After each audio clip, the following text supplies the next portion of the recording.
வணக்கம். இன்னைக்கு நம்ம பார்க்க போற விஷயம் இந்தியாவே உலுக்கிய ஒரு மிகப்பெரிய ட்ரூ கிரைம் சம்பவம். ஒரு மாபெரும் ஆன்லைன் ஸ்கேம் எப்படி உருவாச்சு, அது எப்படி லட்சக்கணக்கான மக்கள் அப்படியே கண்மூடித்தனமா நம்ப வச்சு ஏமாத்துச்சு அப்படிங்கிற முழுமையான பின்னணியை தான் இந்த அலசல்ல நம்ம பார்க்க போறோம். சரி, இப்ப நாம நேரா விஷயத்துக்கு வருவோம்.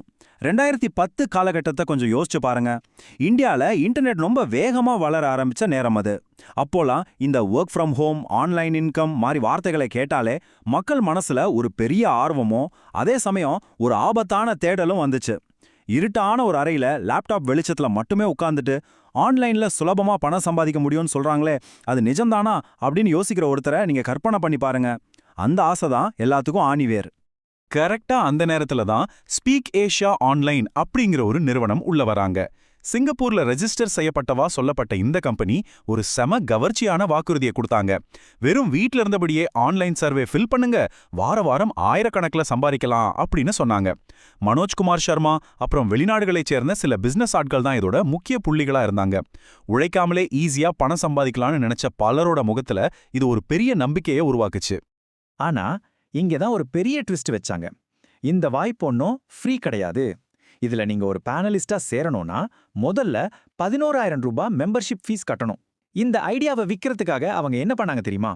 பெரிய பெரிய லக்ஸரி ஹோட்டல் ஹால்ஸ்ல பிரம்மாண்டமான மோட்டிவேஷனல் செமினார்ஸ் நடத்தினாங்க. வெற்றியும் பணமும் கொட்டுங்கிற ஒரு பெரிய மாயைய அந்த மேடைகள்ல ரொம்ப தத்துரூபமா உருவாக்குனாங்க. இது எதை ரொம்ப தெளிவா காட்டுதுன்னா, மக்களோட ஆசைய அவங்க எப்படி அவங்களுக்கு சாதகமா யூஸ் பண்ணாங்கங்கிற அந்த ஹூக்க தான். முதல்ல 11,000 ரூபாய் ஃபீஸ் கட்டணும், அப்புறம் ஆன்லைன் போர்ட்டல் ஆக்சஸ் கிடைக்கும், அப்புறம் சர்வே ஃபில் பண்ணணும், கடைசியா வாரம் வாரம் பெரிய இன்கம் பார்க்கலாம். இதுதான் அவங்களோட சிம்பிளான ஸ்ட்ராட்டஜி. லேப்டாப் முன்னாடி உட்கார்ந்துட்டு அவங்களோட ஃபேக் டேஷ்போர்ட்ல நம்பர்கள் ஏறுறதையும் பணம் வர்றதையும் பார்த்து மக்கள் இது நிஜமான வளர்ச்சிதான்னு முழுமையா நம்ப ஆரம்பிச்சிட்டாங்க. ஆரம்பத்துல சேர்ந்த சில பேருக்கு உண்மையாவே பணம் வந்துச்சுங்க. ஏன் வீட்ல இருந்தபடியே நான் மாசம் 50,000 ரூபாய் சம்பாதிக்கிறேன் அப்படின்னு பல பேர் வீடியோஸ் போட ஆரம்பிச்சாங்க. இத பார்த்த மிடில் கிளாஸ் குடும்பங்கள், காலேஜ் ஸ்டூடெண்ட்ஸ், ஹவுஸ் ஒய்ஃப்ஸ் எல்லாரும் அசாத்தியமான நம்பிக்கையிலையும் பேராசையிலையும் இறங்க ஆரம்பிச்சாங்க. வீடுகள்ல குடும்பமா உட்காந்து இத பத்தி சீரியஸா பேச ஆரம்பிச்சாங்க. ஒருத்தர் மட்டும் இல்லாம பல அக்கவுண்ட்ஸ் ஓபன் பண்ணாங்க.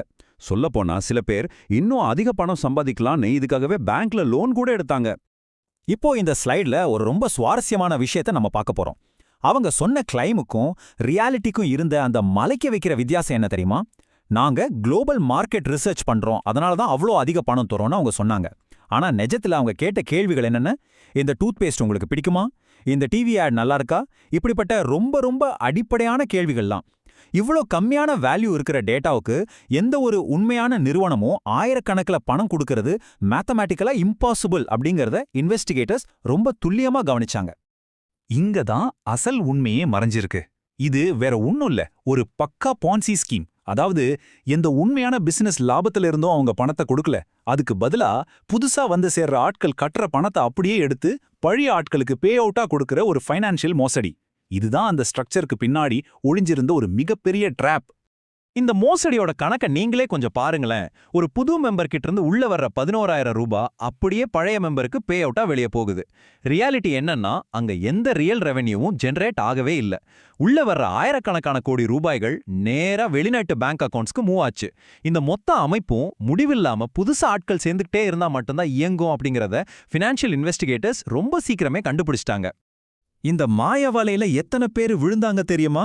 நினைச்சு கூட பார்க்க முடியாத நம்பர் அது. சுமார் 20 லட்சம் பேர்.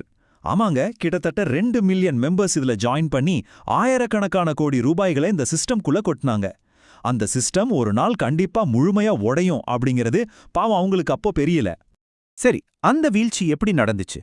2011ஓட ஆரம்பத்துல எகனாமிக் ஒஃபென்சஸ் விங் மற்றும் கிரைம் பிரான்ச் போலீஸ் தீவிரமான விசாரணையை ஆரம்பிச்சாங்க.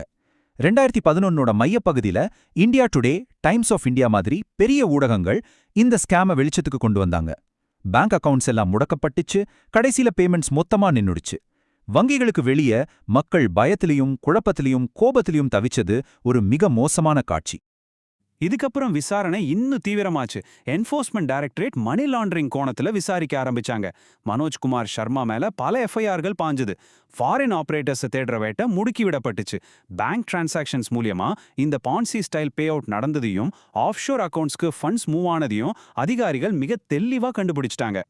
ஒரு பக்கம் இவ்ளோ வலுவான ஆதாரங்களை போலீஸ் குவித்து வைக்கும்போது ஸ்பீக் ஏஷியா தலைமை மீடியா முன்னாடி வந்து நாங்கள் ஜென்யூன் பிசினஸ் அப்படின்னு திரும்ப திரும்ப சொல்லிக்கிட்டே இருந்தாங்க. ஆனா அவங்களோட இந்த டிஃபென்ஸுக்கும் போலீஸ் கண்டுபிடிச்ச அந்த ஆதாரங்களுக்கும் சம்பந்தமே இல்ல.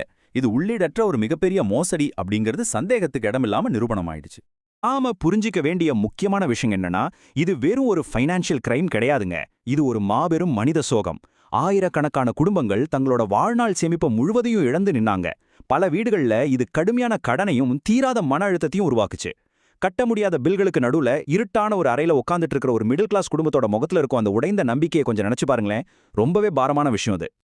இன்டர்நெட்ல சுலபமா பணம் சம்பாதிக்கலாங்கிற அந்த கனவு கடைசியில பலருடைய வாழ்க்கையை சுக்குநூறா சிதறடிச்சிடுச்சு. ஈஸியா பணம் வரும்னு யாராவது சொன்னா அது உண்மையிலே சாத்தியமான கேள்வி கேட்க இந்த சம்பவம் நமக்கு கத்துக் கொடுக்குது.